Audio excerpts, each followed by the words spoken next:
نحمده ونصلي على رسوله الكريم اما بعد فاعوذ بالله من الشيطان الرجيم بسم الله الرحمن الرحيم رب اشرح لي صدري ويسر لي امري واحلل عقدة من لساني يفقهوا قولي۔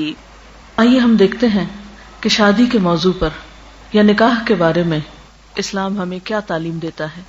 اس بارے میں اللہ سبحانہ وتعالی نے ہماری بہترین رہنمائی فرمائی ہے، خواہ پیدائش کا مرحلہ ہو یا وفات کا یا پھر شادی کا، ان سب مواقع پر ہمیں بہترین تعلیم دی گئی ہے۔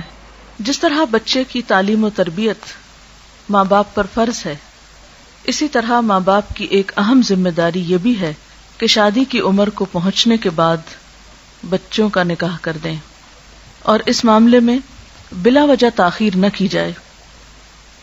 نبی صلی اللہ علیہ وسلم نے فرمایا، جس شخص کے ہاں بچہ پیدا ہو وہ اس کا اچھا نام رکھے، اس کو ادب سکھائے، پھر جب وہ بالغ ہو تو اس کا نکاح کر دے، اور بالغ ہونے پر اگر اس کا نکاح نہ کیا گیا اور وہ بچہ گناہ میں مبتلا ہوا تو اس کا گناہ باپ پر ہوگا۔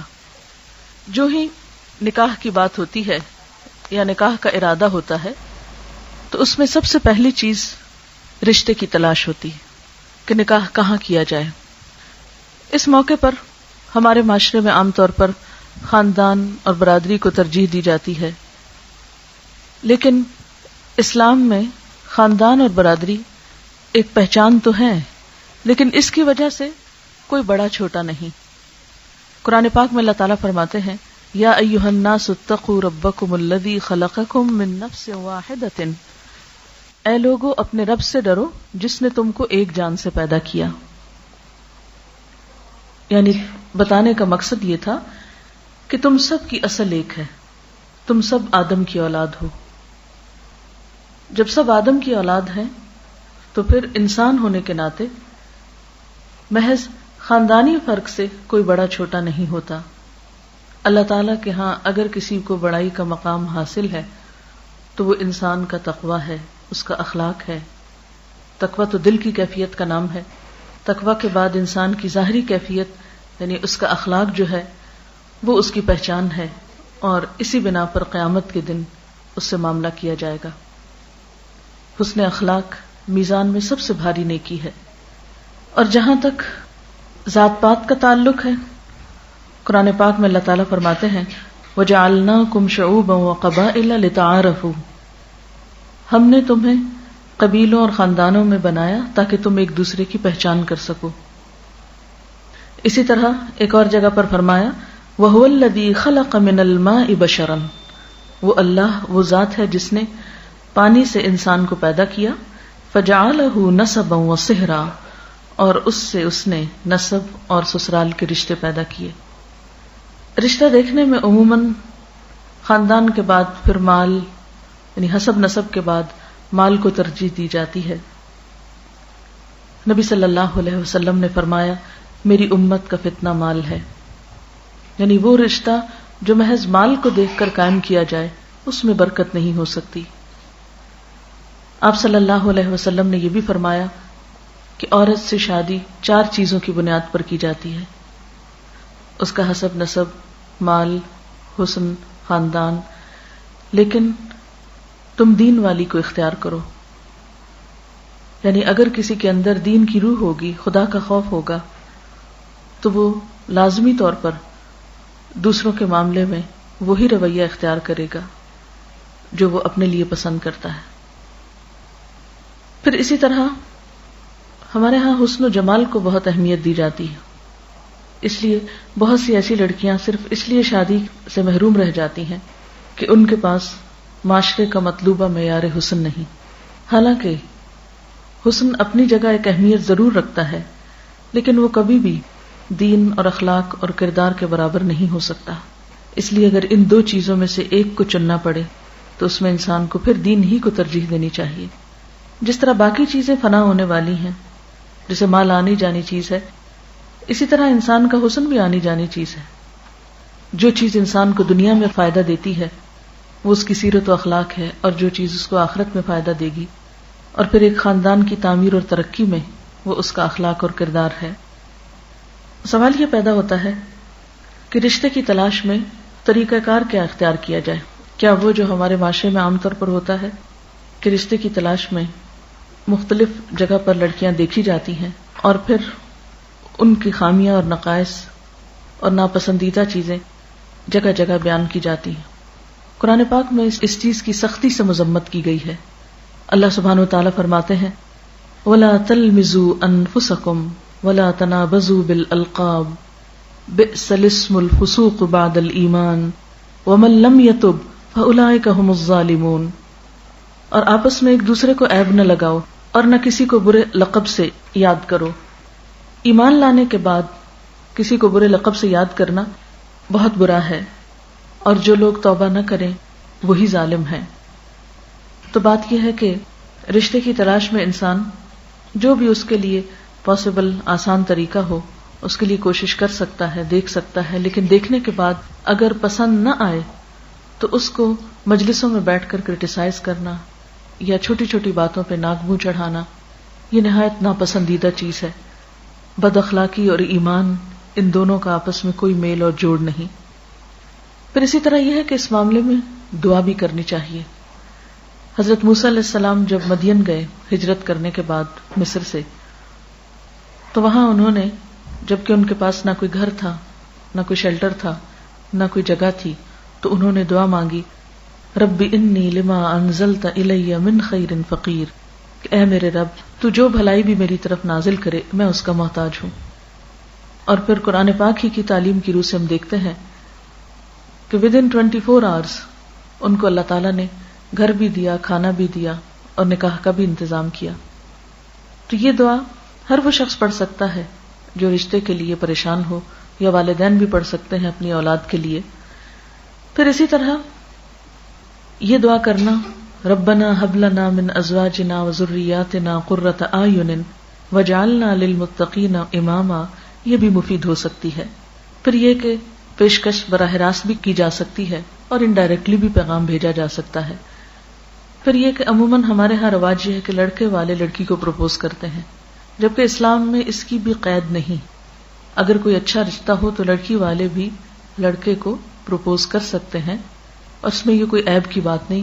یہ صرف ہمارے معاشرے کے اندر اس چیز کو عیب سمجھا جاتا ہے یا اپنی شان کے خلاف سمجھا جاتا ہے. مثلاً ہم دیکھتے ہیں حضرت خدیجہ رضی اللہ تعالی عنہا کی مثال. پھر اسی طرح حضرت حفصہ جب بیوہ ہوئی تو حضرت عمر خود جا کر حضرت عثمان سے کہتے ہیں کہ آپ میری بیٹی سے نکاح کر لیں. پھر حضرت ابوبکر کے پاس آتے ہیں. لیکن ہمارے ہاں اس چیز کو مائنڈ کیا جاتا ہے اگر اسلامی طریقے پر عمل کرتے ہوئے کوئی ایسا کر لے تو اس میں حرج نہیں ہے. اور ہمیں ایسی رسموں کو توڑنا بھی چاہیے کہ جو ہمارے معاشرے میں بہت سی پریشانی اور مشکلات کا سبب بن گئی ہیں. رشتہ بھیجنے کے بعد رشتے کے بارے میں چھان بین کرنا یا معلومات حاصل کرنا بھی ضروری ہے، اور اس میں بھی خاص طور پر جس چیز کی طرف توجہ دلانے کی ضرورت ہے وہ ہے صحیح مشورہ. کہ اگر کوئی کسی کے بارے میں کوئی معلومات حاصل کرنا چاہے تو اس کو عدل و انصاف پر مبنی صحیح بات بتانی چاہیے، نہ تو کسی کی تعریف میں مبالغہ آرائی کریں اور نہ ہی بلا وجہ کسی کے اندر خامیاں اور نقص ڈھونڈ کر دوسرے کو متنفر کریں. اور ایک بات یاد رکھیں کہ چھوٹی موٹی کوتاہیاں تو ہر انسان کے اندر ہیں. کوئی بھی شخص فرشتہ نہیں اور کوئی بھی شخص کامل اور مکمل نہیں ہو سکتا. اس لیے اگر کوئی بہت بڑا اخلاقی یا شرعی عیب نہ ہو تو چھوٹی موٹی باتوں کو موضوع سخن نہیں بنانا چاہیے، کیونکہ اس سے فساد پھیلتا ہے، اور ان اللہ لا يحب المفسدین، اللہ تعالیٰ فساد پھیلانے والوں کو پسند نہیں کرتا. ہم دیکھتے ہیں کہ نبی صلی اللہ علیہ وسلم کے زمانے میں حضرت فاطمہ بنت قیس کو 2 لوگوں نے پیغام بھیجا، تو انہوں نے حضور صلی اللہ علیہ وسلم سے مشورہ کیا، تو آپ نے دونوں کے بارے میں درست بات ان کو بتا دی، اور پھر انہیں مجبور نہیں کیا کہ تم ان میں سے کس سے شادی کرو. بہرحال انہوں نے پھر اپنی مرضی سے ان دونوں میں سے ایک کو انتخاب کر لیا. پھر اسی طرح آپ صلی اللہ علیہ وسلم نے یہ بھی فرمایا ہے، جب ایک شخص نے ایک عورت سے نکاح کرنا چاہا تو آپ نے یہ بھی فرمایا کہ اس کو دیکھ لو، کیونکہ انصار کی عورتوں کی آنکھوں میں کچھ نقص ہوتا ہے، تو ایسا نہ ہو کہ بعد میں تمہیں نکاح کرنے میں مشکل ہو. تو اس سے یہ بھی پتہ چلتا ہے کہ نکاح کرنے سے پہلے لڑکی کو دیکھ لینا یہ بھی اسلام میں جائز ہے، اور اس کی بلکہ تلقین کی گئی ہے. ہمارے ہاں ویسے لڑکی چاہے پردہ کرے یا نہ کرے، لڑکے کو دکھانے میں سب ہچکچاتے ہیں یا یہ کہ لڑکے کے خاندان والوں کو دکھانے کو مائنڈ کرتے ہیں، جبکہ اس دکھانے کی طرف دین نے خود توجہ دلائی ہے، خصوصاً اگر دوسرے فریق کا مطالبہ ہو۔ اس کے بعد استخارہ کرنا چاہیے۔ استخارے سے کوئی غیب کی خبر نہیں پتہ چلتی، اور نہ ہی استخارے کا مطلب یہ ہے کہ آپ فیوچر کے بارے میں کچھ معلوم کریں۔ عموماً رواج یہ ہے کہ لوگ کسی سے استخارہ کراتے ہیں اور پوچھتے یہ ہیں کہ اچھا آپ استخارہ کر کے ہمیں بتائیں کہ یہ چیز اچھی ہوگی یا نہیں ہوگی۔ تو یہ طریقہ درست نہیں ہے، استخارہ خود کرنا چاہیے۔ استخارہ کا مطلب ہے خیر کی دعا مانگنا، اللہ تعالیٰ سے ایک طرح سے خیر چاہنا، اور اس کا مسنون طریقہ کیا ہے کہ 2 نفل نماز پڑھی جائے اور اس کے بعد استخارے کی مسنون دعا کو پڑھ لیا جائے پوری خلوص کے ساتھ، یکسوئی کے ساتھ۔ اور اس دعا میں کیا چیز آتی ہے یا الفاظ کیا ہیں کہ اللہ تعالیٰ آپ جانتے ہیں اگر یہ چیز میرے حق میں بہتر ہے، میرے دین کے اعتبار سے، میری دنیا کے اعتبار سے، میری آخرت کے اعتبار سے، تو اس چیز کو میرے مقدر میں کر دے اور اسے میرے لیے آسان کر دے اور اس میں میرے لیے برکت پیدا کر دے۔ اور آپ جانتے ہیں کہ یہ بات میرے لیے، میرے دین میں، میری معاش میں، میری آخرت میں نقصان دہ ہے، بدترین ہے، تو مجھے اس سے پھیر دے اور اس کو مجھ سے پھیر دے، اور جہاں بھی خیر ہے وہاں مجھے لے جا۔ یہ ہے سمپلی استخارہ۔ اگر یہ دعا زبانی نہ آتی ہے تو دیکھ کے بھی پڑھی جا سکتی ہے، اس کا ترجمہ بھی پڑھا جا سکتا ہے تاکہ دعا میں ایک روح پیدا ہو۔ اس کے بعد معاملہ اللہ تعالیٰ پہ چھوڑ دینا چاہیے اور اس معاملے میں توکل کرنا چاہیے۔ بہت زیادہ اندیشے اور تردد اور فکر اس سے حاصل کچھ نہیں ہوتا۔ بعض اوقات ہم ایک فیصلہ کر بھی لیتے ہیں، اس کے بعد پھر مطمئن نہیں ہوتے، پھر کبھی کوئی چیز پریشان کرتی، کبھی کوئی۔ ایسی صورت میں پھر اللہ تعالیٰ سے مدد مانگنی چاہیے اور نفل پڑھ کے دعا کرنی چاہیے۔ پھر اسی طرح ہم دیکھتے ہیں کہ جب استخارہ بھی کر لیا جائے اور دل ٹک جائے، کیونکہ استخارہ کرنے کے بعد عموماً اطمینان قلب نصیب ہو جاتا ہے، کیونکہ دعا ہوتی ہے خیر کی، اور اگر وہ چیز ہمارے لیے بہتر نہ اور دعا قبول ہو جائے تو اس چیز سے دل پھر بھی جاتا ہے۔ یہی ہے کہ وہ سبب پیدا نہیں ہوتا کہ جس سے بات بن سکے۔ اس کے بعد یہ کہ بات پکی کر لینی چاہیے، جس کو عموماً ہماری اصطلاح میں منگنی کہا جاتا ہے۔ قرآن پاک میں اس کے بارے میں ذکر آتا ہے وَلَا جُنَاحَ عَلَيْكُمْ فِي مَا عَرَّضْتُمْ بِهِ مِنْ خِطْبَةِ النِّسَاءِ أَوْ أَكْنَنْتُمْ فِي أَنفُسِكُمْ، تم پر اس میں کوئی گناہ نہیں کہ تم اشارتاً یا کنایتاً ان عورتوں سے نکاح کی بات کہو یا اپنے دل میں پوشیدہ ارادہ کرو۔ تو خطبہ منگنی کے لیے استعمال ہوتا ہے، اور منگنی کا لفظ اردو میں بھی مانگنا، یعنی رشتہ مانگنے کے لیے بیسیکلی استعمال ہوتا ہے۔ مانگنے کے بعد جب بات پکی ہو جائے تو اس موقع پر ایک طرح سے وربلی ایک معاہدہ طے پاتا ہے۔ ایسے میں انگوٹھی پہنانا یا کسی خاص فنکشن کا اہتمام کرنا سنت سے کچھ بھی ثابت نہیں۔ یہ بات آمنے سامنے بیٹھ کر بھی ہو سکتی ہے، یہ فون پر بھی ہو سکتی ہے، یہ ایک ملک سے دوسرے میں بھی ہو سکتی ہے۔ جب باقی تفصیلات طے ہو جائیں تو پھر زبان دینا جس کو کہتے ہیں، یہ زبانی وعدہ جو ہے، یہ دراصل منگنی ہے۔ اور یہ وعدہ بھی ایک وعدہ ہے جیسے کوئی بھی اور وعدہ ہوتا ہے، یہ کھیل نہیں ہے کہ انسان ایک جگہ بات پکی کر لے۔ بات پکی کرنے کا مطلب ہے کہ وعدہ کر لے کہ ہاں میں یہ رشتہ دوں گا، یا یہ کہ لڑکا یہ کہ میں یہاں شادی کروں گا، اور پھر اس کے بعد کہیں اور کچھ تلاش شروع کر دے۔ یہاں تک منع کیا گیا ہے کہ کوئی دوسرا رشتے پہ رشتہ نہ ڈالے، نہیں اگر ایک جگہ بات کسی کی پکی ہو گئی ہے تو اسے اس سے ہٹایا نہ جائے، اور بات پکی کرنے کے بعد اگر اس سے بہتر چیز بھی نظر آئے تو دھوکہ دہی کی کیفیت نہیں ہونی چاہیے کہ بہانے کر کے وہ رشتہ توڑ کے کسی دوسری طرف انسان جائے۔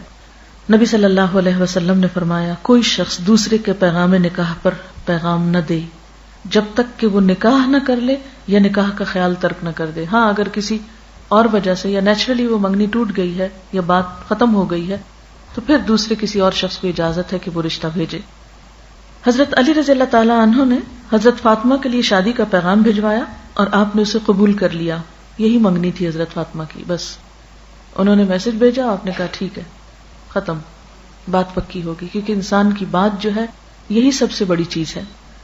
عام طور پر ہمارے ہاں لڑکا خود لڑکی کو بعض اوقات انگوٹھی پہناتا ہے، تو یاد رکھیے کہ نکاح سے پہلے خواہ منگنی ہی کا موقع ہو، اکٹھے بیٹھنا یا لڑکی کے ہاتھ کو پکڑنا یا اس میں انگوٹھی پہنانا، یہ سب حرام کاموں میں سے ہیں۔ نبی صلی اللہ علیہ وسلم نے اس چیز سے منع فرمایا ہے۔ حضرت عائشہ فرماتی ہیں کہ رسول اللہ صلی اللہ علیہ وسلم کا ہاتھ مبارک کبھی کسی عورت سے نہیں لگا، یعنی آپ نے کبھی کسی عورت کا ہاتھ نہیں چھوا، البتہ آپ زبان سے عورتوں سے بات کرتے تھے۔ جب عورتیں زبان سے قول و قرار کر لیتی، یعنی بیعت دے دیتی، تو آپ فرماتے جاؤ میں نے تم سے بیعت لے لی ہے. اسی طرح ایک اور روایت میں آتا ہے کہ ایک انسان کا ہاتھ انگارے سے چھو جائے وہ زیادہ بہتر ہے بنسبت اس کے کہ کسی نامحرم سے چھوئے. پھر اسی طرح ہمارے معاشرے میں لڑکے کو بھی سونے کی انگوٹھی پہنائی جاتی ہے جبکہ مردوں کے لیے سونا حرام ہے. حضرت عبداللہ بن عباس سے روایت ہے کہ رسول اللہ صلی اللہ علیہ وسلم نے ایک مرد کے ہاتھ میں سونے کی انگوٹھی دیکھی. آپ نے اس کے ہاتھ سے وہ انگوٹھی اتاری اور دور پھینک دی. پھر فرمایا تم میں سے کوئی شخص آگ کے انگارے ہاتھ میں پہننا چاہتا ہے اور وہ سونے کی انگوٹھی پہن لیتا ہے. یعنی دین میں اس کی گنجائش نہیں، کیونکہ ہر چیز کا اپنا ایک اثر ہے. اصل حکمت تو اللہ تعالیٰ ہی جانتا ہے، لیکن سونا پہننے کے بعد جو لطیف جذبات پیدا ہوتے ہیں وہ عورت کے لیے تو جائز ہیں یا درست ہیں، لیکن مرد کے لیے درست نہیں، کیونکہ اسلام میں مردوں کو عورتوں سے مختلف ہونا چاہیے اور دونوں کی سوچ اور دونوں کے مزاج میں بھی فرق ہونا چاہیے. مرد سونا پہن کر اگر عورت ہی نظر آئے تو ان کی مردانگی نہیں. اسی طرح منگنی کے بعد اگرچہ ایک بات قرار پاتی ہے، لیکن چونکہ نکاح نہیں ہوتا اس لیے لڑکے اور لڑکی کا تنہا کہیں باہر نکلنا یا بہت زیادہ ٹیلی فون پہ گفتگو کرنا یا اسی طرح اکیلے کہیں شاپنگ کرنا یا گھومنا پھرنا یہ درست نہیں. منگنی کے بعد نکاح کی تیاری جلدی کرنی چاہیے. بعض اوقات سال ہر سال تک منگنی قائم رہتی ہے اور اس میں کئی خرابیاں پیدا ہو جاتی ہیں، یا پھر اس کے بعد کچھ اور رسم و رواج شروع ہو جاتے ہیں کہ ہر عید پر کچھ بھیجا جائے یا اہتمام کے ساتھ مختلف مواقع پر لین دین کیا جائے، اور اس میں بسا اوقات دونوں فریقوں پر ایک بوجھ ہو جاتا ہے. اور اگر اس میں کمی بیشی ہو جائے یا کوئی چیز ناگوار ہو تو تعلقات میں خرابی بھی ہو جاتی ہے. اس لیے منگنی کو بہت لمبا نہیں ہونا چاہیے. اس کے بعد شادی کی تیاری کرنی چاہیے. شادی کی تیاری میں پہلی چیز جو ہمارے ہاں عام طور پر ہوتی ہے وہ جہیز ہے. جہیز کا لفظی مطلب بھی تیاری ہے یا سامان کی تیاری. ہمارے دین میں اللہ تعالیٰ نے مرد کو قوام بنایا ہے. یہ مرد کی ذمہ داری رکھی ہے کہ وہ عورت کا بوجھ اٹھائے، اس کی تمام ذمہ داریوں کو پورا کرے، اس کے نان نفقے کا اہتمام کرے. لیکن ہندوانہ اثرات سے ہمارے ہاں یہ بوجھ لڑکی کے والدین پہ ڈال دیا گیا ہے.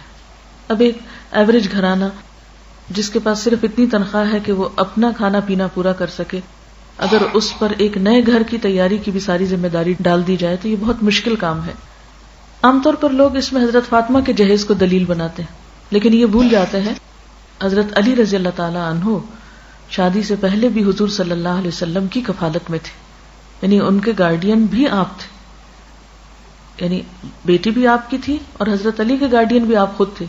اس لیے ایک نیا گھر بنانے کے لیے جو کچھ آپ نے بیٹی کو دیا وہ ایک طرف سے دونوں کی طرف سے ہی تھا. لیکن کہیں نہیں یہ بات ثابت ہوتی کہ حضرت خدیجہ نے کوئی جہیز تیار کیا ہو اپنی شادی کے لیے یا پھر اس کے بعد اور ازواج مطہرات سے جہیز لیا گیا ہو. کیونکہ اگر شادی سے پہلے مرد ذمہ داری اٹھانے کے لیے تیار نہیں تو بعد میں کیا ذمہ داری نبھائے گا. مرد کا اللہ تعالیٰ نے رتبہ بھی اسی وجہ سے زیادہ رکھا ہے عورت پر. قرآن پاک میں آتا ہے کہ الرجال قوامون علی النساء بما انفقوا من اموالہم. مرد جو ہیں وہ عورتوں پر قوام ہیں اس وجہ سے وہ اپنے مالوں میں سے خرچ کرتے ہیں. اسی لیے شادی کے موقع پر مہر دینا لازم قرار دیا گیا، اسے نکاح کے ارکان میں سے قرار دیا گیا. پھر اس کے بعد یہ ہے کہ جب شادی کا موقع آتا ہے اس موقع پر بھی بعض اوقات اتنی طویل تیاریاں ہوتی ہیں کہ جس میں بعض فرائض بھی ضائع ہونے کا اندیشہ ہوتا ہے. مثلا نمازوں کی پابندی چھٹ جاتی ہے یا یہ کہ کچھ اور اہم چیزیں جو ہیں وہ پیچھے چلی جاتی ہیں. بعض اوقات جہیز کی تیاری میں زکوٰۃ دینا انسان فراموش کر دیتا ہے یا رشتہ داروں کے باقی حقوق کی ادائیگی نہیں کر پاتا. تو ایسی صورت میں ان تمام چیزوں میں اعتدال ضروری ہے. جہاں تک جہیز کا تعلق ہے اس میں جو اسراف ہو رہا ہے اس کی وجہ سے سارے معاشرے پر اثرات کیا مرتب ہو رہے ہیں. اس میں ایک عالمی ادارے کی رپورٹ کے مطابق پاکستان میں 1 کروڑ سے زائد لڑکیاں شادی کے انتظار میں ہیں. 40 لاکھ لڑکیاں ایسی ہیں جن کی شادی کی عمر بھی گزر چکی ہے. کئی والدین حسرت لیے دنیا سے رخصت ہو چکے ہیں. اور اس میں ان شادیوں کے نہ ہونے میں ایک بہت سی اور وجوہات بھی ہیں، لیکن ایک بڑی وجہ جہیز ہے. یعنی لڑکی کے دیکھنے کے ساتھ ہی یہ دیکھا جاتا ہے کہ وہ مال کیا لائے گی. جن والدین نے ایک بچی کو پیدا کیا ہے، پالا پوسا ہے، اس کی تعلیم و تربیت کا انتظام کیا ہے، اس سے بڑا تحفہ کوئی آپ کو اور کیا دے سکتا ہے؟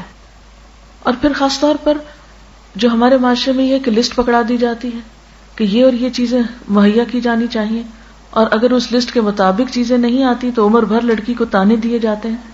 یہ طریقہ کہیں بھی اسلامی طریقہ نہیں۔ پہلی بات تو یہ کہ ایسا مطالبہ بھی ناجائز ہے، اور دوسرے پہ کسی بھی قسم کا دباؤ ڈال کر کچھ حاصل کرنا، تو اس کے لیے قرآن پاک میں اللہ تعالیٰ فرماتے ہیں یا ایھا الذین آمنوا لا تأکلوا اموالکم بینکم بالباطل، اے ایمان والو ایک دوسرے کے مال باطل طریقوں سے نہ کھاؤ۔ ایک اور حدیث میں آتا ہے علی المسلم حرام دمہ ومالہ وعرضہ، ایک مسلمان پر دوسرے مسلمان کا خون، اس کا مال اور اس کی عزت و آبرو حرام ہے، کہ کسی بچی کو تانے دیے جائیں یا اس کو ستایا جائے صرف اس وجہ سے کہ وہ مطلوبہ جہیز لے کر نہیں آئی۔ ایسا کرنا ظلم ہے، اور ظلم قیامت کے دن کے اندھیرے بن جائے گا۔ الظلم ظلمات یوم القیامہ۔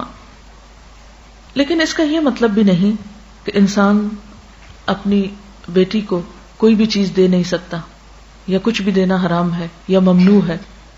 ایسے میں جب ایک نیا گھر بنتا ہے تو دونوں خاندان مل کر اگر نئے جوڑے کے لیے کوئی بھی چیز تیار کرتے ہیں ضروریات میں سے جتنی استطاعت ہے ان کی، یا اپنے شوق یا خوشی سے، تو اس کے بارے میں کہیں ممانعت بھی نہیں آئی کہ ایسا کرنا بالکل حرام یا ممنوعات میں سے ہے۔ یہ وہ چیز ہے جس کے بارے میں شریعت نے خاموشی اختیار کی ہے، یعنی دونوں فریقین کی رضامندی پہ رکھا ہے۔ ہمارے ہاں ایک اور چیز یہ بھی ہے کہ لڑکی کو بعض اوقات وراثت سے محروم کر دیا جاتا ہے، یہ کہہ کر کہ تمہاری شادی کے موقع پر تمہیں اتنے کا جہیز دیا گیا تھا، وہ ورثے سے منہا کر لیا گیا، یا وہ سمجھو کہ تمہارا ورثہ ہی تھا۔ حالانکہ ورثہ جو ہے وہ مرنے کے بعد تقسیم ہوتا ہے، جبکہ جہیز تو زندگی میں دیا جاتا ہے۔ شادی میں اہم ترین چیز نکاح اور ولیمہ ہے، باقی چیزیں عموماً ہم صرف معاشرتی رسوم و رواج کی وجہ سے کرتے ہیں، جبکہ شادی کا اصل بڑا حصہ نکاح ہے۔ یہاں چلتے چلتے یہ بات بھی کی جائے کہ نکاح کرنا ضروری کیوں ہے۔ مرد اور عورت کا جو تعلق ہے اس کے بارے میں دنیا میں دو انتہائیں پائی جاتی ہیں۔ ایک انتہا یہ ہے کہ کسی بھی قانونی بندھن کے بغیر آزادانہ تعلق قائم کیا جائے، جو مرد جس عورت سے چاہے اور جو عورت جس مرد سے چاہے تعلق قائم کر لے۔ ایک دوسری انتہائی نظریہ یہ ہے کہ شادی کی ہی نہ جائے، اور شادی کا نہ کرنا بہت ثواب کا کام ہے، جیسا کہ بعض مذاہب میں کہا جاتا ہے۔ اسلام نے ان دو انتہاؤں کے درمیان ایک اعتدال کا راستہ بتایا ہے، نہ تو اس تعلق کو بالکل بے لگام چھوڑ دیا اور نہ ہی اس کے نہ کرنے کو عبادت قرار دیا، بلکہ اسے چند پابندیوں کے ساتھ جائز قرار دیا گیا اور اس کے فوائد بھی بتائے گئے۔ آپ دیکھتے ہیں کہ اگر کسی بھی قانونی معاہدے کے بغیر ایک مرد اور عورت اکٹھے رہتے ہیں، اس میں آپ دیکھیں کہ کوئی بھی ایک دوسرے کے حقوق ادا کرنے کے لیے کسی کو باؤنڈ نہیں کر سکتا، کوئی صحیح معنوں میں ایک دوسرے کی ذمہ داری نہیں اٹھا سکتا۔ مرد اور عورت کا ایسا تعلق پھر ذاتی لطف اور خود غرضی کے لیے تو ہو سکتا ہے، لیکن شادی کا جو اصل مقصد ہے کہ ایک خاندان وجود میں آئے، نسل انسانی کی بہترین تربیت ہو، وہ پورا نہیں ہو سکتا۔ اور اگر نکاح کے قانونی تقاضوں کے بغیر ایک تعلق وجود میں آتا ہے تو اس میں آپ دیکھیں کہ مرد کسی وقت بھی ایک عورت کو راہ میں چھوڑ کے جا سکتا ہے، اور عورت سنگل پیرنٹ ہو کر بچے کی پیدائش کا ذمہ بھی لے اور پھر اس کو پالنے پوسنے کا بھی۔ اس لیے اسلام نے عورت اور مرد اور پھر آئندہ نسلوں کی فلاح و بہبود کے لیے اس کے ساتھ کئی ایک پابندیاں بھی عائد کی ہیں۔ اسی لیے ہم دیکھتے ہیں کہ بعض صورتوں میں نکاح فرض ہے، خاص طور پر اس وقت جب کہ گناہ میں پڑنے کا اندیشہ ہو، لیکن عام طور پر اس کی حیثیت سنت کی ہے، اور نکاح کرنا جو ہے وہ اجر و ثواب کا باعث ہے۔ اور بلا وجہ اس سے منہ موڑنا، بغیر کسی حقیقی وجہ کے اس سے روگردانی کرنا، بغیر کسی حقیقی وجہ کے اور بغیر کسی حقیقی عذر کے اس سے منہ موڑنا جو ہے وہ ناپسندیدہ ہے۔ نبی صلی اللہ علیہ وسلم نے فرمایا من رغب عن سنتی فلیس منی، جو میری سنت سے منہ موڑے اس کا مجھ سے کوئی تعلق نہیں۔ یعنی اگر کوئی شخص یہ سمجھتا ہے کہ شادی کے بغیر میں زیادہ پاکیزہ زندگی بسر کر رہا ہوں تو یہ بات غلط ہے، کیونکہ وہ فطرت کی خلاف ورزی کر رہا ہے۔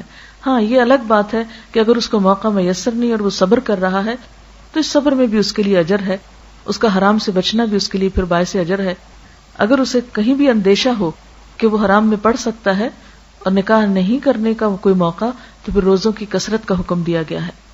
نکاح بنیادی طور پر انسان کو بدکاری سے بچاتا ہے۔ نبی صلی اللہ علیہ وسلم نے فرمایا، اے جوان لوگو، تم میں سے جو استطاعت رکھے وہ نکاح کرے، اس لیے کہ نکاح آنکھوں کو نیچا رکھتا ہے، شرمگاہ کو بچاتا ہے، اور جو شخص نکاح کی طاقت نہ رکھے وہ روزہ رکھے، کیونکہ روزہ اس کی خواہش نفس کو ختم کرے گا۔ پھر اسی طرح انسان کو شیطانی خیالات سے بچاتا ہے، انسان کے لیے باعث سکون ہے۔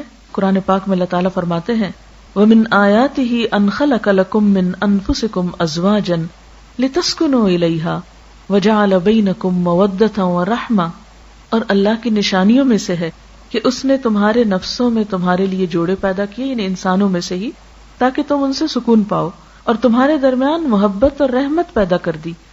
یعنی نکاح کے ذریعے دین مکمل کر لیتا ہے، لہٰذا اسے چاہیے کہ باقی آدھے دین کے معاملے میں اللہ سے ڈرتا رہے، یعنی شادی ہو کر آدھا مکمل ہو جائے تو باقی میں پھر خدا کا خوف کرے اور بیوی کے حقوق ادا کرے اور اپنی ذمہ داریاں پوری کرے۔ اس طرح بیوی شوہر کے حقوق ادا کرے اور بعد کی آنے والی ذمہ داریوں کو نبھائے، یعنی صرف یہ نہیں کہ انسان نکاح کر لے اور اس کے بعد اپنے فرائض سے غافل ہو جائے، تو یہ بھی اس کے دین کو نقصان دینے والی چیز ہے۔ آپ صلی اللہ علیہ وسلم نے فرمایا، 3 آدمیوں کی مدد کرنا اللہ کے ذمے ہے، ایک وہ غلام جس نے اپنے مالک سے آزادی کا معاہدہ کیا اور وہ ادائیگی کی نیت رکھتا ہے، نمبر 2 برائی سے بچنے کی نیت سے نکاح کرنے والا، اور نمبر 3 اللہ کی راہ میں جہاد کرنے والا۔ پھر اسی طرح نکاح نسل کی بقا اور حفاظت کا ضامن ہے۔ آپ دیکھیں کہ مغرب میں جہاں نکاح ختم ہوتا جا رہا ہے وہاں ان کی نسلیں بھی ختم ہوتی جا رہی ہیں، کیونکہ جب مرد اور عورت اکٹھے رہ رہے ہیں صرف اپنے لطف کی خاطر اور وہ بچوں کا وجود برداشت نہیں کر رہے، تو ایسی صورت میں اس آزادی کا نتیجہ کیا ہو رہا ہے کہ ویسٹ میں اس وقت تشویشناک حد تک ٹین ایجرز کی تعداد کم ہو گئی ہے، یعنی انہیں اپنی آئندہ سالوں میں اپنی نسلیں ختم ہونے کا اندیشہ پڑ گیا ہے۔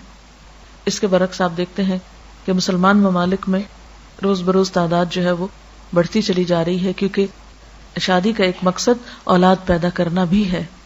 اسی لیے نبی صلی اللہ علیہ وسلم نے فرمایا، محبت کرنے والی اور بچے پیدا کرنے والی عورت سے نکاح کرو، کیونکہ میں قیامت کے روز دوسرے انبیاء کے مقابلے میں تمہاری کثرت کی وجہ سے فخر کروں گا۔ نبی صلی اللہ علیہ وسلم اپنی امت کی کثرت کی وجہ سے، یعنی تعداد میں زیادتی کی وجہ سے فخر کریں گے۔ پھر اسی طرح شوہر اور بیوی کے درمیان کچھ فرائض بھی ہیں اور حقوق بھی ہیں، یعنی نکاح کے بعد ان حقوق کی ادائیگی بے حد ضروری ہے۔ مردوں پہ ذمہ داری ڈالی گئی کہ وہ بیوی کے حقوق ادا کرنے میں سب سے زیادہ جس چیز کا خیال رکھیں وہ ہے معروف، یعنی بھلے طریقے سے زندگی بسر کی جائے، اس میں کوئی ظلم اور زیادتی نہ کی جائے۔ پھر اسی طرح بیوی سے گمان اچھا رکھا جائے، اگر بیوی کی بظاہر کوئی عادت پسند نہ بھی ہو تو بھی صبر سے کام لیا جائے۔ فرمایا، فَإِن كَرِهْتُمُوهُنَّ فَعَسَىٰ أَن تَكْرَهُوا شَيْئًا وَيَجْعَلَ اللَّهُ فِيهِ خَيْرًا كَثِيرًا، ہو سکتا ہے کہ تم ان کو ناپسند کرو، یعنی بیوی تمہیں پسند نہ ہو، لیکن پھر بھی توقع کیا رکھو کہ اللہ تعالیٰ اسی میں کوئی بھلائی پیدا کر دے گا، ہو سکتا ہے کہ اللہ اسی میں خیر کثیر پیدا کر دے۔ اور بعضوں کو چھوٹی چھوٹی باتوں پر دل برا کر لیا جاتا ہے اور دلوں میں گرہیں لگا لی جاتی ہیں اور ایک دوسرے کے لیے دل تنگ ہو جاتے ہیں اور انسان ایک دوسرے کا احترام کھو بیٹھتا ہے۔ تو ایسے موقع پر مرد کو یہ سمجھایا گیا کہ وہ اپنا دل بڑا کرتے ہوئے بیوی کے ساتھ حسن سلوک جاری رکھے۔ آپ صلی اللہ علیہ وسلم نے فرمایا، کوئی مومن اپنی مومنہ بیوی سے نفرت نہ کرے، یعنی اگر بیوی کا دین اخلاق اچھا ہے تو کوئی اگر مثلا گھر کا کام نہیں آتا یا کسی اور وجہ سے کوئی اس کے اندر کمی بیشی ہے تو ایسی صورت میں درگزر سے کام لے۔ فرمایا، کوئی مومن اپنی مومنہ بیوی سے نفرت نہ کرے، اگر بیوی کی کوئی عادت اس کو پسند نہیں تو ہو سکتا ہے دوسری پسند آ جائے۔ پھر اسی طرح معاف کرنے اور درگزر سے کام لینے کا حکم دیا گیا۔ پھر اس چیز سے روکا گیا کہ شوہر اپنی بیوی پر سختی کرے۔ آپ نے فرمایا، عورتوں کے ساتھ اچھا سلوک کرو، عورت پسلی سے پیدا کی گئی ہے اور پسلیوں میں سب سے زیادہ اوپر کا حصہ خمدار ہے، اسے سیدھا کرو گے تو ٹوٹ جائے گی، چھوڑ دو گے تو خمدار ہی رہے گی، بس عورتوں سے اچھا سلوک کرو۔ یعنی جیسے پسلی کی ایک خاص شیپ ہے نا، اور پسلی جسم میں کتنی ضروری ہے، یعنی آپ کی یہ پسلیاں جو ہیں یہ آپ کا پورا جو آپ کے لنگز ہیں، آپ کا ہارٹ ہے، ان سب چیزوں کی حفاظت کر رہی ہیں، تو اس لیے ضروری تھا کہ یہ خمدار ہو۔ تو اسی طرح عورت کی فطرت کے اندر بھی چونکہ اسے بچوں کی پیدائش کا کام لینا ہے اور اس سے بچوں کی تربیت اور ان کی اپ برنگنگ کا کام لینا ہے، اس لیے اس کے مزاج میں ایک ممتا رکھی گئی ہے، اس کے مزاج میں جذبات زیادہ رکھے گئے ہیں، اس بنا پر اس کے اندر تمہارے جیسی اسٹریٹ فارورڈنس نہیں. اس کو پسلی سے تشبیہ دے کے بتایا گیا کہ جس طرح پسلی میں خم ہوتا ہے، ایسے ہی اس کے اندر بھی ایک اپنی ایک مرضی ہوتی ہے، ایک خم ہوتا ہے. تم اس سے بالکل سیدھا کرنے کی کوشش مت کرو. اور کس طرح سیدھا؟ کیونکہ مرد کی سوچ ہے وہ مختلف ہے، یعنی جیسے تم سوچتے ہو ویسا مت ایکسپیکٹ کرو کہ بیوی بھی بالکل ویسے ہی سوچے گی، یا جیسے تم کام کرتے تو بیوی کو تم اسی مطابق کام کرانے کی کوشش کرو. نہیں، عورت اور مرد کے مزاج میں فرق ہے، فطری فرق ہے. اس فرق کو باقی رہنے دو اور زبردستی کر کے اس کو ختم نہ کرو، ورنہ کیا ہوگا؟ ٹوٹ جائے گی. یعنی اگر تم ہر چیز اپنی مرضی کے مطابق کرانا چاہو گے تو یہ رشتہ قائم نہیں رہے گا. کچھ تمہاری مرضی ہوگی اور کچھ اس کی مرضی چلے گی، تب جا کر یہ نباہ ہوگا. پھر اسی طرح بیوی کے ساتھ حسن اخلاق کا حکم دیا گیا. آپ نے فرمایا خیرکم خیرکم لأہلہ وانا خیرکم لأہلی، تم میں سب سے بہتر وہ ہیں جو اپنے اہل و عیال میں سب سے اچھے ہیں، اور میں تم سب میں اپنے اہل و عیال کے لیے اچھا ہوں. آپ نے فرمایا کامل ایمان والے مومن وہ ہیں جو اپنے اخلاق میں سب سے اچھے ہوں. کامل ایمان والے مومن وہ ہیں جو اپنے اخلاق میں سب سے اچھے ہوں، اور تم میں سب سے اچھے وہ لوگ ہیں جو اپنی بیویوں کے حق میں سب سے اچھے ہوں. حضرت عائشہ فرماتی ہے کہ میں نبی صلی اللہ علیہ وسلم کے ہاں گڑیوں سے کھیلا کرتی تھی، اور میرے ساتھ میری سہیلیاں بھی کھیلتی تھی. جب آپ آتے تو وہ چھپ جاتی، آپ ان میں سے ایک ایک کو ڈھونڈ کر میرے پاس بھیجتے تاکہ وہ میرے ساتھ کھیلیں. اسی طرح آپ صلی اللہ علیہ وسلم نے حضرت عائشہ کے ساتھ ایک موقع پر دوڑ لگائی، وہ آپ سے آگے نکل گئی. پھر کچھ عرصے کے بعد دوبارہ دوڑ لگانے کا موقع آیا تو آپ ان سے آگے نکل گئے، تو فرمایا کہ وہ اس دن کا بدلہ ہے. یعنی شوہر اور بیوی کے درمیان تعلقات میں ایک خوشگواری کی فضا ہونی چاہیے. پھر اسی طرح شوہر کی اہم ترین ذمہ داریوں میں سے یہ ہے کہ وہ بیوی کے اخراجات کی ذمہ داری اٹھائے، اس کا کھانا پینا، اس کی آئندہ زندگی کی تمام تر ضروریات. اور اس سلسلے میں بچی کے والدین کو پریشان نہ کیا جائے.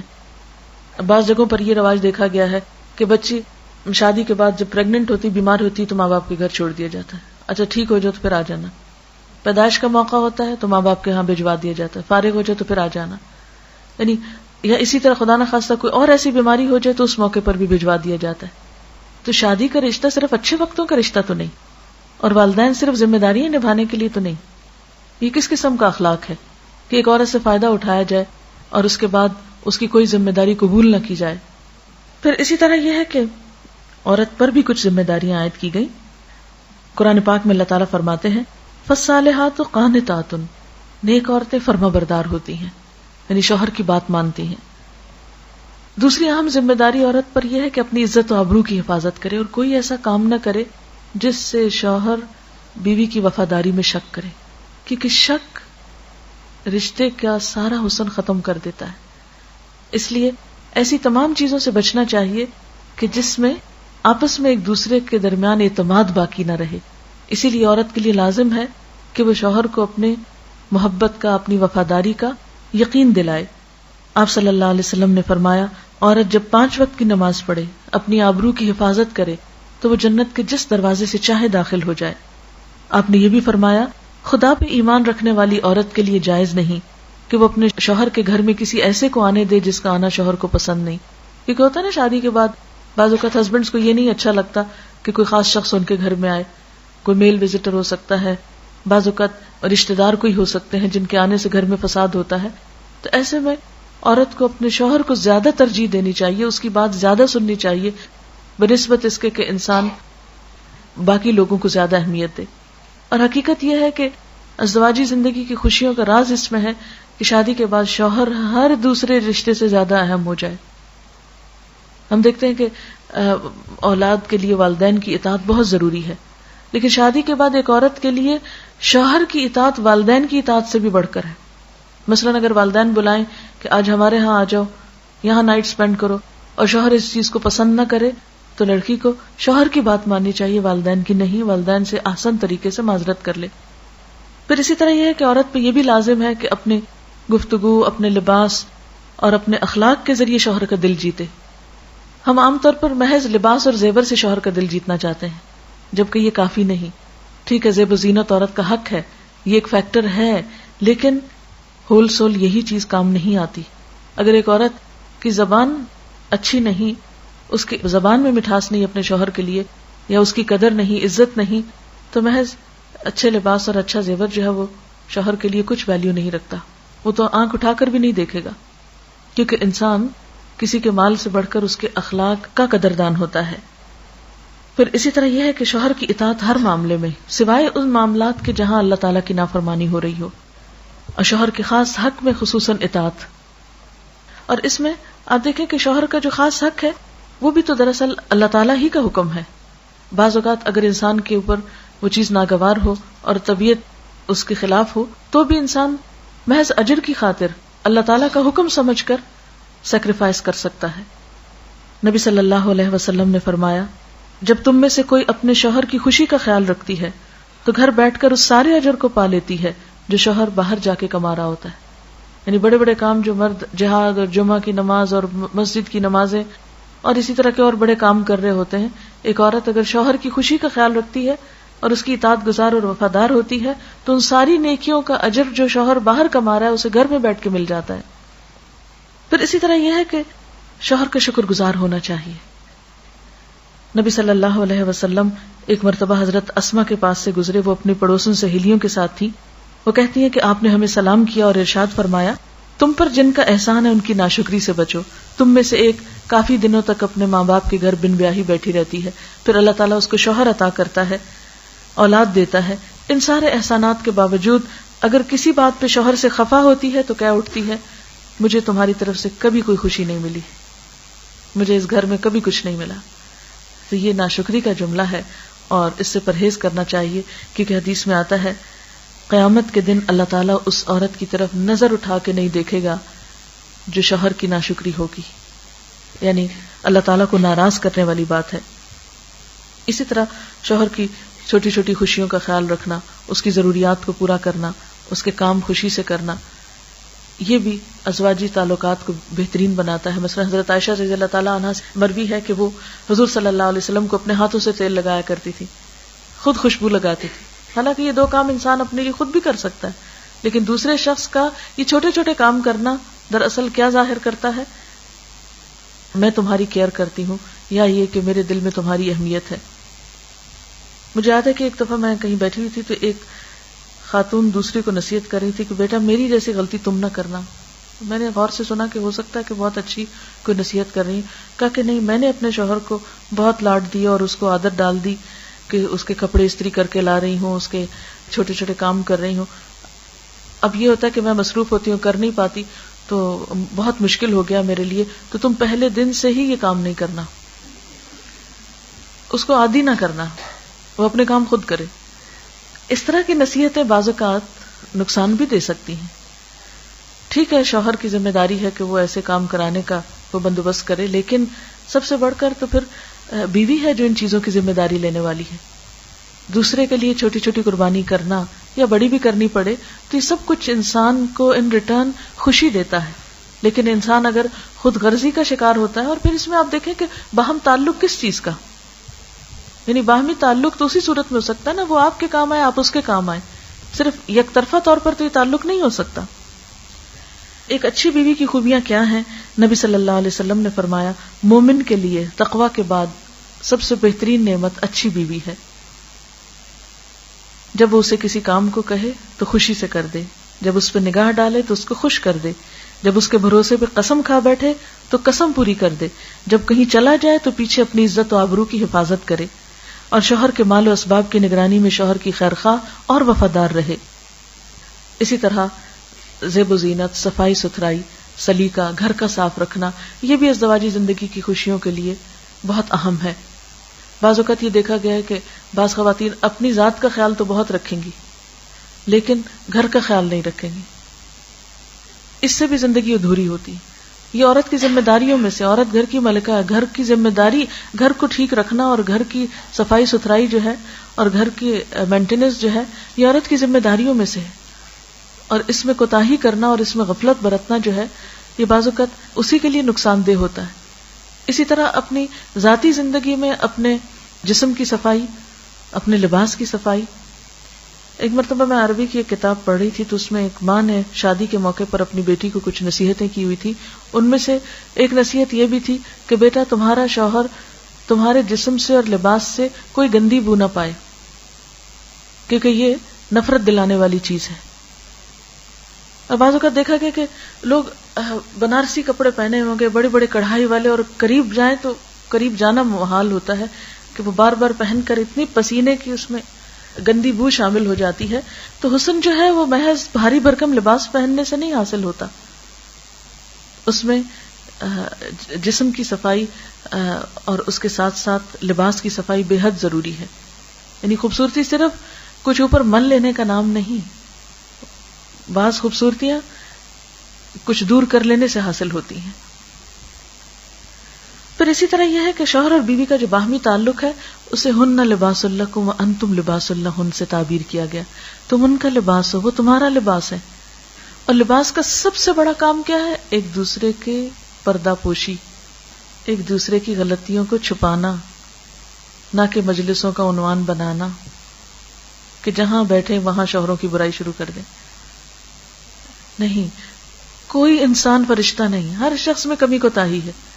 تو ایسے میں شوہر کی عزت اپنی عزت ہے، اور اس کو بے عزت کرنا اپنے آپ کو بے عزت کرنا. یعنی شوہر کی بے عزتی دراصل اپنا لباس تار تار کرنا ہے. اور اسی طرح بیوی کو دوسروں میں بدنام کرنا دراصل اپنے آپ کو ننگا کرنا ہے. لباس اگر بدنما ہوگا، اس پہ داغ دھبے ہوں گے تو کس کی شان میں فرق آئے گا؟ پہننے والے کی. اسی طرح لباس جو ہے وہ زینت کا سبب ہے، انسان کی عزت و وقار کے. انسان اپنے لباس سے پہچانا جاتا ہے.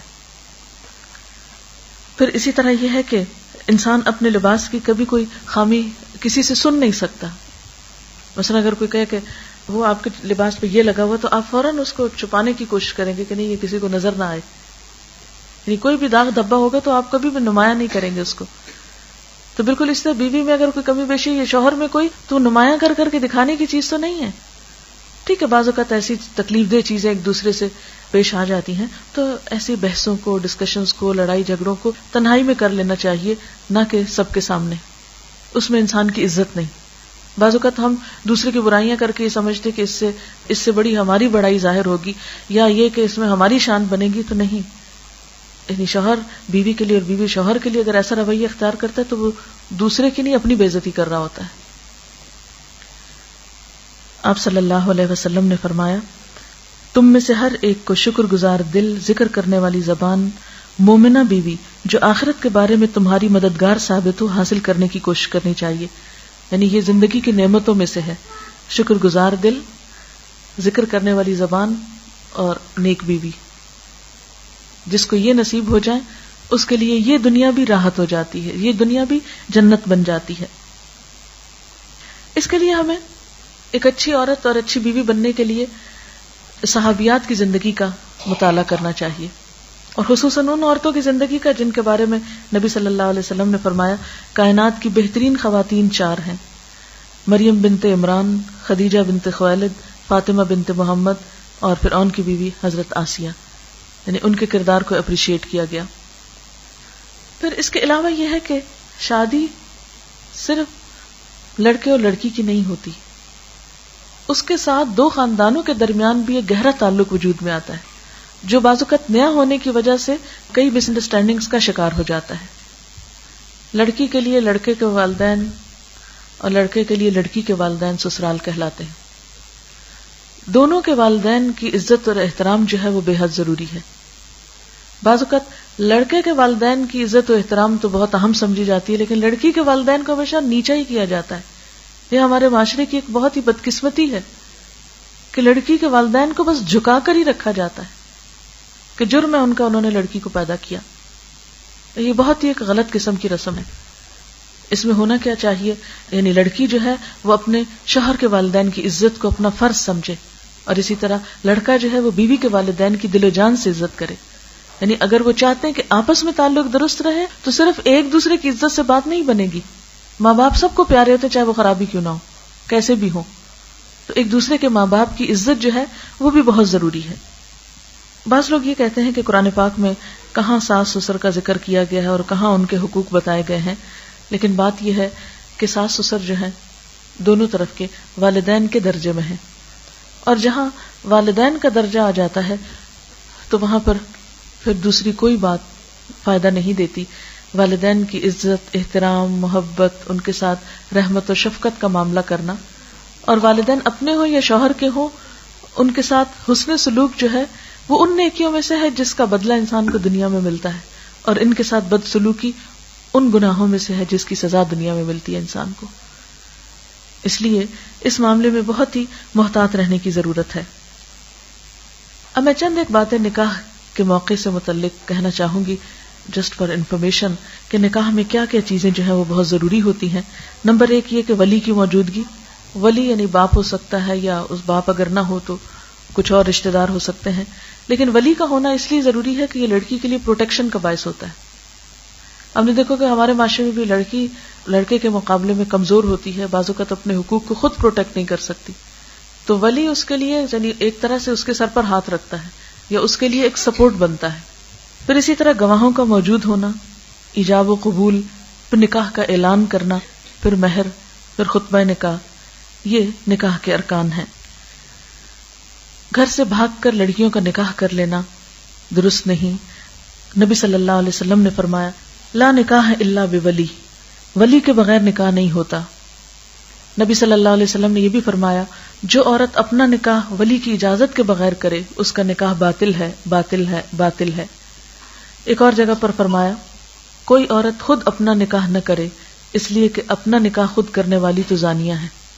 یعنی کوئی عورت کسی مرد کے ساتھ تنہائی میں جا کے کہے کہ میں یعنی کہ خدا کو گواہ بنا کر ہم دونوں ایک دوسرے کے میاں بیوی بن جاتے ہیں، تو یہ چیز درست نہیں. یہ بات اس لیے کہنا ضروری سمجھتی ہوں کہ پچھلے دنوں کسی نے مجھے بتایا کہ کوئی مرد اور عورت دونوں عمرے پر گئے، حالانکہ نکاح نہیں ہوا تھا. کہنے لگے کہ خاتون نے مجھے بتایا کہ ہم نے کعبہ کو گواہ بنا کر قرآن پہ ہاتھ رکھ کر کہا کہ آج کے بعد ہم ایک دوسرے کے لیے ہسبینڈ اینڈ وائف ہیں. تو کیا یہ تعلق درست ہے؟ نہیں، یہ تعلق درست نہیں. یعنی کوئی مرد اور عورت آپس میں بیٹھ کے قرآن پہ ہاتھ رکھ کے کوئی وعدہ نہیں کر سکتے، یا کعبہ کو یا حرم میں بیٹھ کے بھی ایسی بات نہیں کر سکتے. اس کے لیے قانون کا جو طریقہ ہے اس کو اختیار کرنا ضروری ہے. پھر اسی طرح اگر ولی اور لڑکی کے درمیان کوئی بہت اختلاف ہو جائے، بعض اوقات ایسا ہوتا ہے نا کہ لڑکی ایک خاص جگہ شادی کرنا چاہتی ہے اور ولی جو ہے وہ نہیں مان رہا، حالانکہ لڑکی جو ہے اس کا مطالبہ جائز ہے. بعض مطالبات تو ناجائز ہوتے ہیں لیکن وہ محض ضد کی بنا پر، تو ایسی صورت میں آپ صلی اللہ علیہ وسلم نے فرمایا بس سلطان ولی من لا ولی لہ، بادشاہ اس کا ولی ہے جس کا کوئی ولی نہیں.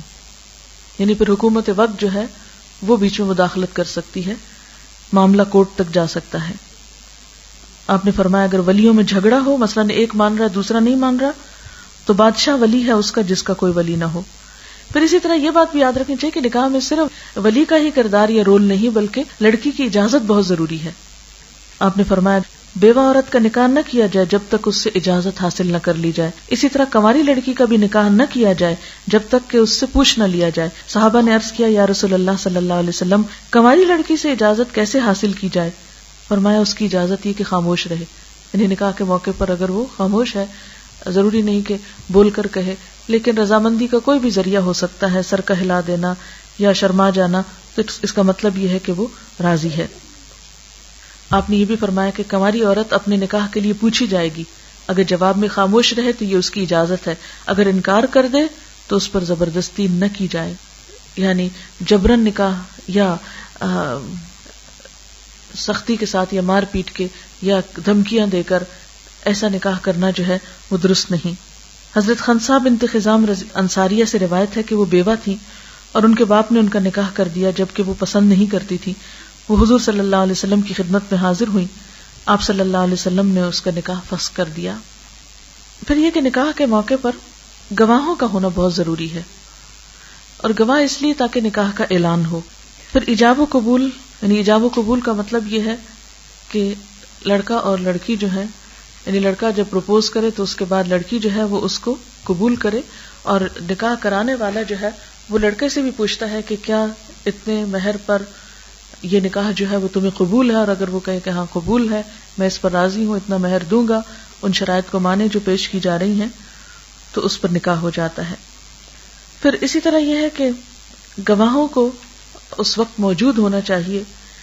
گواہ کا مطلب یہ ہے کہ جو موقع پر حاضر ہو، یعنی یہ نہیں کہ آپ دو ایسے لوگوں کا نام لکھوا دیں اس میں بطور گواہ جو رشتہ دار تو ہوں لیکن اوکیزن پہ حاضر نہ ہوں. پھر اسی طرح مہر کا دینا جو ہے وہ بہت ضروری ہے. قرآن پاک میں اللہ تعالیٰ فرماتے ہیں وَآتُوا النِّسَاءَ صَدُقَاتِهِنَّ نِحْلَةً، عورتوں کو ان کے مہر خوش دلی سے ادا کرو. قرآن پاک میں اللہ تعالیٰ یہ بھی فرماتے ہیں کہ جو ازواجی زندگی کا لطف تم ان سے اٹھاؤ تو ان کے مہر بطور فرض ادا کرو. یعنی مہر کا ادا کرنا جو ہے یہ فریضہ ہے، اور اس میں جان بوجھ کر کوتاہی کرنا جو ہے وہ کبیرہ گناہوں میں سے ہے.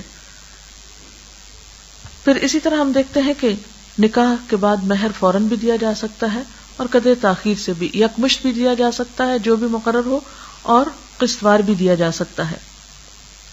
پھر اگر کسی کے پاس مثلا مال نہ ہو یا دینے کی کوئی چیز نہ ہو تو تعلیم وغیرہ بھی مہر ہو سکتی ہے، کہ اگر اس کا وہ تعلیم کا بندوبست یا خود سکھائے یا بعد میں اس کی تعلیم کا ذمہ اٹھائی. اور پھر کوئی مقدار مقرر نہیں کی گئی کم سے کم یا زیادہ مہر کی. ہمارے ہاں یہ جو 32 روپے والا مہر ہے یا 32.5 کا، اس کا کوئی شرعی جواز نہیں ہے. حضرت انس کہتے ہیں کہ ابو طلحہ نے ام سلیم سے نکاح کی درخواست کی تو انہوں نے کہا کہ تم تو ایک مشرک انسان ہو، فلاں شخص نے درخت کاٹ کے جو بت بنایا تم اس کو پوجتے ہو، تو میں تم سے شادی کیسے کر سکتی ہوں جبکہ میں ایک رب کو مانتی ہوں. ہاں اگر تم مسلمان ہو جاؤ تو یہی میرا مہر ہوگا. تو اس پر انہوں نے مہر اور کچھ نہیں لیا، ان کا مسلمان ہونا ہی ان کا مہر تھا. یعنی کوئی بھی چیز جو عورت بطور شرط رکھ سکتی ہے جس کو مہر وہ پسند کرے، اور اس میں بھی عورت کی رضامندی ضروری ہے. بعض اوقات تو پوچھا ہی نہیں جاتا، خود ہی طے کر دیا جاتا ہے، لیکن آسان طریقہ یہ ہے کہ عورت کی رضامندی اس معاملے میں لی جائے. پھر یہ کہ بعض اوقات یہ کہا جاتا ہے کہ اچھا بعد میں طے کر لیں گے، تو اس میں پھر مہر مثل دینا ہوتا ہے. خاندان کی دوسری لڑکیوں کو جتنا ملتا ہے اسی کے مطابق طے ہو سکتا ہے. آپ صلی اللہ علیہ وسلم نے نکاح کا اعلان کرنے کو بھی کہا، یعنی خفیہ نکاح نہیں، یعنی چھپ کے نکاح نہیں ہو سکتا. آپ نے فرمایا حلال اور حرام نکاح کے درمیان فرق کرنے والی چیز دف بجانا اور نکاح کا اعلان کرنا ہے. یعنی اعلان کسی بھی طریقے سے ہو سکتا ہے، لیکن عربوں میں عموماً کیا رواج تھا کہ اس موقع پر دف بجاتے تھے اور عورتیں ایسی آوازیں منہ سے نکالتی تھی، بعضوں کا تالیاں بجاتی، کچھ بھی. تو یہ تمام چیزیں جو ہیں یہ اعلان میں شمار ہوتی ہیں. پھر اسی طرح یہ ہے کہ نکاح کے بعد دلہا دلہن کو مبارکباد دینا چاہیے، اور اس کے لیے بھی مسنون دعا سکھائی گئی ہے. بارک اللہ لک و بارک علیکما و جمع بینکما فی خیر. بہترین الفاظ ہیں جس کا ترجمہ یہ ہے کہ اللہ تجھے اور تم دونوں کو بہت برکت عطا کرے اور تمہارے درمیان بھلائی پر اتفاق پیدا کرے. یعنی بہترین دعا اس وقت کیا ہے؟ برکت کی دعا ہے. ہم دیکھتے ہیں کہ حضور صلی اللہ علیہ وسلم نے ایک موقع پر جو دعا دی وہ یوں تھی، اللہم بارک لہم و بارک علیہم. اللہ ان کو برکت دے اور ان پہ برکت ڈال، یعنی برکت پر برکت. تو اللہ تعالیٰ سے دعا ہے کہ وہ ہمیں زندگی کے ہر موڑ پر اپنی اطاعت کرنے والا بنائے. ہم ایسے کام کریں جس سے وہ راضی ہو جائے، اور اللہ تعالیٰ ہمارے دین و دنیا کے کام سنوار. دعا کر لیتے ہیں. سبحان اللہ والحمد للہ ولا الہ الا اللہ واللہ اکبر ولا حول ولا قوة الا باللہ العلی العظیم. اللہم صلی علی محمد وعلی آل محمد کما صلیت علی ابراہیم وعلی آل ابراہیم انک حمید مجید. اللہم بارک علی محمد وعلی آل محمد کما بارکت علی ابراہیم وعلی آل ابراہیم انک حمید مجید. ربنا آتنا فی الدنیا حسنۃ وفی الآخرۃ حسنۃ وقنا عذاب النار. یا اللہ پاک جو کچھ ہم نے پڑھا ہے اپنی رحمت سے قبول فرما. کوئی بات ایسی زبان سے نکل گئی ہو جو آپ کو پسند نہ آئی ہو تو ہم سب سے درگزر کر دے اور اسے دور کر دے. یا اللہ جو باتیں آپ کی مرضی کے مطابق ہوئی ہیں ہمیں ان پر عمل کی توفیق عطا فرما. یا اللہ ہمارے دلوں کو اپنی محبت سے بھر دے، ہمارے دلوں کو قرآن کی روشنی سے معمور کر دے. یا رب العالمین اس گھر پر اپنی خیر و برکت نازل فرما. یا اللہ ان کے جو بیمار بچے ہیں ان کو صحت عطا فرما. یا اللہ جن بچوں کی شادی ہو رہی ہے انہیں باہم بہترین اتفاق اور نباہ عطا فرما. یا اللہ ہم سب کے بچوں کو ہماری آنکھوں کی ٹھنڈک بنا، انہیں دنیا اور آخرت کی بہترین کامیابی عطا فرما. یا اللہ ہمارے والدین پر اپنی رحمت فرما. یا اللہ ہمارے اس تمام عزیز دوست رشتہ دار سب کے دکھ تکلیفیں اور پریشانیاں دور فرما. جتنی بہنیں یہاں آئی ہیں بیٹھی ہیں جنہوں نے دعا کے لیے کہا ہے یا اللہ ان سب کی دعاؤں کو قبول فرما، ہم سب پر اپنی رحمتیں نازل فرما۔ یا اللہ تو ہماری دنیا اور آخرت میں ہر طرح کی بھلائیاں پیدا فرما، بیماریوں، دکھوں اور تکلیفوں سے نجات عطا فرما۔ یا اللہ ہماری آخرت کو بہترین بنا۔ یا اللہ ہم سب پر اپنی رحمت نازل فرما اور تو ہم سے راضی ہو جا۔ ربنا تقبل منا انک انت السمیع العلیم وتب علینا انک انت التواب الرحیم، وصلی اللہ تعالی علی خیر خلقہ محمد وعلی آلہ واصحابہ واہل بیتہ اجمعین برحمتک یا ارحم الراحمین۔ الہی آمین۔ وآخر دعوانا ان الحمد للہ رب العالمین۔ سبحانک اللہم وبحمدک نشہد ان لا الہ الا انت نستغفرک ونتوب الیک۔